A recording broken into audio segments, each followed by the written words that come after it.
닭이 우연히 있네요 라고 하면서 자, 근데 여기에 되게 되는 게 이렇게. 아니 이게 아니야 내가 하고 싶은 거. 그럼 던져버려 저거. 귀여운데. 오. 막 경직된 게 아니라 이렇게 자연스럽게 힘이 분산되는 그 자세가 나오는데 척추측만증. 아 그건 아니야. 곧 걸려요. 저처럼. 저기 이제 스파르타. 스파르타 유명하잖아요. 이 스파르타.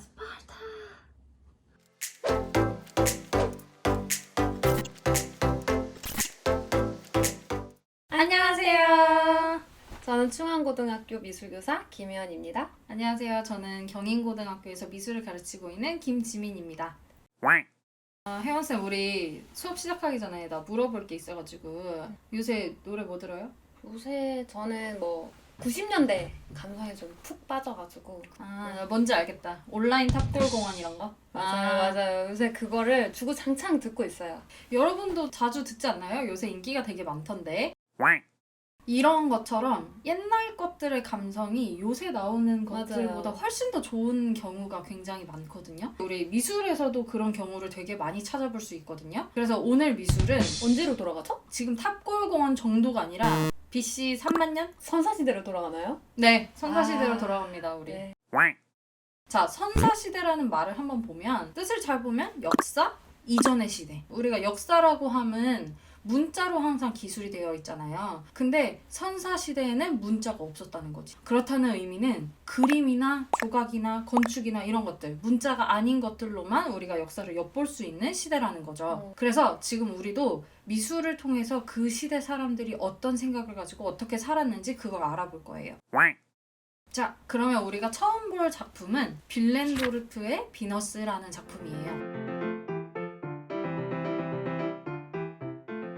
어떤 느낌이 들어요? 저는 제목이 좀 신선했어요. 왜 비너스지? 아, 비너스. 네, 비너스라는 제가 걸 알고 붙였구나. 있는 비너스랑 좀 다르다. 보통 우리가 비너스라고 하는 것의 뜻은 어떤 이상적인 미의 기준이 되는 대상에 대해서 비너스라고 얘기를 할 때가 그쵸. 많거든요. 왜냐면 그 정도로 아름답다는 뜻이기 때문에 비너스라는 이름을 붙이는 건데 빌렌도르프의 비너스라는 이름이 붙여졌다는 거는 당시 사람들의 미의 기준이 이런 것이었다라는 의미에서 이런 이름이 붙여진 거예요. 우리 시대로 따지자면 바비 인형 같은 거였어요. 가장 아름답다고 느껴지는 모습들을 담은 소조각상. 이 작품은 선사시대의 이상적인 아름다움을 반영했다고 볼 수 있어요. 잘 보면 뭔가 가슴, 배, 허벅지, 엉덩이 이런 부분이 굉장히 강조되어 있는 거를 볼 수 있어요. 근데 상대적으로 얼굴도 없고 팔다리도 엄청나게 손발 이런 거는 생략이 되어 있어. 한마디로 가슴이나 배 이런 부분들을 굉장히 강조시켜놨다고 볼 수 있는 거지. 왜 이랬을까요? 전 정답을 알고 있죠. 정답 안다고? 그럼요. 쌤만 아는 거 아닌데. 저에게 대답할 기회를 한번 주세요. 한번 얘기해보세요. 기원전 25,000년에서 3만 년 전에 만들어진 작품이잖아요. 당시에 굉장히 척박했을 것 같아요. 그죠? 먹을 것도 없고 인구도 항상 부족하고 조금만 굶어도 생존의 위협을 느낄 수가 있는 거죠. 그렇기 때문에 이렇게 둔부와 가슴 이런 게 이렇게 강조되어 있는 걸 보면은 임신한 여성의 인체를 형상화했다라고도 볼 수 있을 것 같아요. 그렇게 네. 볼 수도 그쵸? 있겠네요. 다시 한번 정리를 하자면 네. 이때는 인구가 굉장히 적었어요. 지금은 의료나 아니면 도구 이런 것들이 발달을 해서 인구가 굉장히 많지만 이 당시 때는 인구도 없고 살아남는 것이 너무나 중요한 시기였던 거예요. 살아남기 위해서는 우리가 먹을 것을 구해올 인력이 필요하고 도구를 만들 사람들이 필요하고 사람 자체가 엄청난 노동력이 되는 그런 시기였기 때문에 그렇기 때문에 임신할 수 있는 건강한 신체의 모습을 여성상에 반영했다고 볼 수 있는 거죠. 그래서 이 당시에 현실 속에서 바라던 염원들을 조각상에 주술적으로 반영을 했다고 우리가 볼 수 있는. 이해가 됐나요? 너무 잘 됐어요. 오케이. 자, 그러면 이런 맥락의 다른 그림을 한번 살펴보겠어요. 이번에는 조각상이 아니라 동굴에 그려져 있는 벽화를 하나 살펴볼 건데요. 스페인에서 발견된 알타미라 동굴 벽화라는 건데 우리 역사 시간에 한동안은 인류가 그린 최초의 그림이라고 배운 적이 있었을 거예요. 근데 물론 그게 뒤집히기는 했지만 어쨌든 아주 오랜 기간 동안 최초의 그림이라고 믿어져 온 그런 그림이에요. 저 이거 보면 어때요, 혜연쌤? 선사시대 치곤 정말 잘 그렸는데? 선사시대 치고 굉장히 잘 그렸다. 네. 사람들이 보통 하는 얘기예요. 왜냐면은 사실적으로 잘 묘사됐다. 이런 수식어는 뭐 안 될 순 있지만 오히려 이렇게 한 선으로 뭐 소의 형태나 동작, 동세들을 굉장히 정확하게 잘 잡아낸 것 같아요. 사실 이렇게 그리는 게 오히려 더 힘들거든요. 그쵸. 우리야 여러 사람들이 막 가르쳐주는 사람들도 있고 재료도 너무 풍부한데 이 당시에는 정말 재료 하나도 없는 상태에서 저 정도로 그렸다는 건 굉장히 잘 그린 거지. 여러분들한테 아무 교육 없이 아무 재료도 주지 않고 저 정도 그리라고 했으면 아마 우리는 거의 다 저렇게는 못 어려웠을 것 그렸을걸요? 같아요. 네. 현쌤도 말했지만 굉장히 잘 그렸잖아요. 네. 그래서 사실 이 벽화가 발견됐을 당시에 사람들이 안 믿었대요. 처음에 이거를 발견한 사람이 학계 사람이 아니었어요. 어떤 전문적인 학자가 발견한 게 아니었던 거예요. 아마추어 탐험가인 사우투올라라는 사람이었는데 이 사람이 탐험을 할 때 산에 8살짜리 자기 딸을 데리고 간 거예요. 조그만한 딸을. 그렇게 가다가 딸이 어디 성인 남자로는 들어갈 수 없는 조그만한 곳에 들어가가지고 아빠 여기 소가 있어 라고 하면서 이 동굴벽화가 발견되게 된 거예요. 진짜 우연찮게 네. 엄청난 발견을 한 거지. 네. 근데 이 당시에 굉장히 보수적이었던 학계 사람들이 이거를 아마추어 탐험가가 발견했다고 하기엔 너무 엄청난 발견이기 때문에 인정하고 싶지 않은 거야. 이 사람을 학회에다 초청을 해가지고 잘 모른다는 막 엄청 망신을 주고 네네네. 세상에 어린 딸을 이용해서 사기치는 사기꾼이라면서 고소까지 하고 엄청나게 괴롭혔어요. 이 사람. 그래서 10년 뒤에 이 사람이 죽었어. 결국 이 학계 사람들이 이 사람이 죽은 지 10년 이후에 미안하다. 이거는 엄청난 발견이 맞았다. 라고 인정을 하는 그런 사건이. 이런 일이 있을 정도로 이 그림이 굉장히 잘 그렸다는 걸 이 그림을 통해서 알 수 있어. 아까 그 그림보다 훨씬 더 정교한 그림들이 막 있죠. 자, 그리고 여기 보면은 소들이 엄청나게 그려져 있는데 소는 그 당시에 사냥감으로 사용되던 가축이었잖아요. 이거는 약간 자신들이 사냥을 나갈 때 오늘은 꼭 큰 소를 잡게 해주세요. 오늘은 꼭 소를 사냥할 수 있게 해주세요. 라면서 빌면서 그린 또 하나의 주술적인 그림이에요. 이거를 근데 어떻게 우리는 추측할 수 있었을까? 이게 빌면서 그린 그림이라는 걸 우리는 어떻게 알 수 있었을까? 이런 동굴벽화를 보면은 소가 이렇게 딱 한 마리 이렇게 있는 게 아니라 정말 여러 마리가 계속해서 반복돼서 같은 공간에 같은 그치, 벽에 그치. 계속 그려져 있대요. 지금 이 소 밑에 또 색칠된 소도 있고 사냥을 나가기 바로 전에 계속 그림을 그리고 오늘 좀 소를 잡게 해주십사 기도를 계속 했던 거죠. 맞나요? 맞아요. 그것 때문에 우리가 추측할 수 있는 거예요. 한 번 그린 게 아니라 여러 마리 그렸다고 했잖아요. 각각 다른 재료, 다른 표현 방법이 있는 걸로 봐서는 한 사람이 그린 것도 아니고 같은 시기에 그린 것도 아니었던 거예요. 한마디로 계속해서 어떤 일정한 시간을 가지고 그 자리에다가 계속 소를 그린 거지. 사냥을 나갈 때마다 우리가 이렇게 빌면서 그렸다는 거를 추측할 수 있게 해주는 그런 부분이에요. 알타미라 동굴벽화에서도 볼 수 있듯이 이 사람들은 현실 속에서 원하는 것을 누군가에게 기원하면 그린 그림이기 때문에 아까 빌렌도르프의 비너스에서도 자신이 원하는 현세적 기원을 담았듯이 여기에서도 종교적이고 주술적인 목적이 담겨있는 미술을 했다라는 것을 우리가 알 수 있는 거예요. 두 가지 작품만 봤지만 우리가 선사시대에는 뭔가를 염원하는 성격이 굉장히 강한 주술적인 미술이 이루어졌구나 라는 거를 알 수 있는 거죠.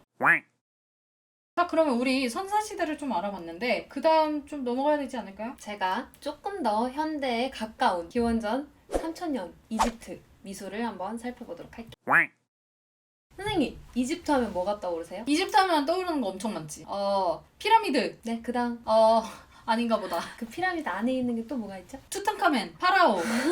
그 안에 뭐가 있죠? 그 안에 미라. 맞아요, 딩동댕. 미라를 왜 만들었을까요? 미라를 왜 만들었냐? 뭔가 이 사람을 오래도록 보존하고 계속 남겨두려고. 그 정답이에요. 그러면은 왜 미라를 이렇게 보존을 하려고 했을까? 이거는 그 사람들의 신앙심과 연결이 되거든요. 이집트 사람들은 현세보다 우리가 지금 살고 있는 이 세상보다 죽고 난 이후의 사후 세계, 내세에 훨씬 더 관심이 많았대요. 근데 그런 부분들이 미술에서도 나타나긴 해요? 그럼요. 어떻게 나타나요? 그리는 방법에서 나타나요. 어떻게 네. 그리는지? 자, 이거는 네바문 무덤 벽화예요. 그냥 여기 있는 이 사람 어때요? 뭔가 이러고 있어. 이러고. 뭔가 불편해요. 맞아요. 자세가 좀 이상해. 뭔가 어색해. 자연스럽지 않고 왜 불편할까요? 눈이 어때요, 선생님? 눈을 어디에서 본 것 같아요, 지금 이게? 눈 정면이요. 앞에서 본 눈이죠. 그럼 코는 옆모습. 코가 딱 옆모습으로 자리 잡고 있고 입도 옆모습. 옆모습. 몸통은 몸통은 앞모습에 가깝죠. 왜냐면 어깨가 이렇게 있으니까. 그죠? 옆에서 보면은 한쪽 어깨만 드러나야 되는데 네. 앞에서 보니까 두 쪽 어깨가 둘 다 나와 있죠? 네. 그 다음에 뭐 팔은 측면, 다리, 발 측면이죠. 한 인체 안에 여러 시점에서의 인체의 모습들이 다 종합되어 있는 거예요. 그러네요. 이 사람들은 그냥 사람을 관찰해서 보이는 대로 사실적으로 그린 것이 아니라 내가 알고 있는 대로 그림을 그린 거예요. 그 신체 부위가 갖고 있는 가장 대표적인 모습으로 그림을 다 그린 거죠. 눈은 앞에서 봐야 가장 눈답고 코는 옆에서 봐야 가장 코답고 이거를 다 여러 시점의 모습을 종합해서 가장 완벽한 신체를 그리려고 했다. 아, 그렇구나. 네, 사실 이게 신체에서만 적용된 게 아니에요. 풍경화에서도 적용이 되거든요. 네. 이 그림 어디에서 본 모습을 그린 것 같아요?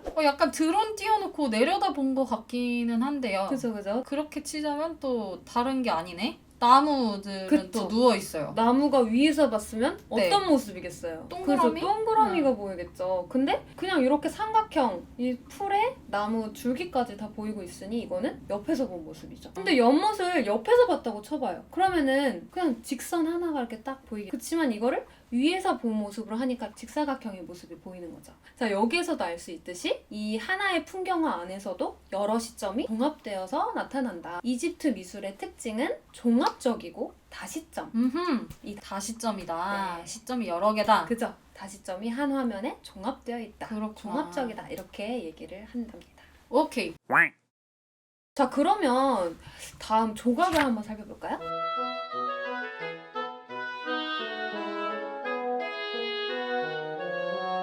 자, 조각 어때요? 일단 방금 강조한 다시점인 건 잘 모르겠어요. 왜냐면은 조각도 그러면 이렇게 만들어 놔야 될 것 같은데 이렇게. 그죠.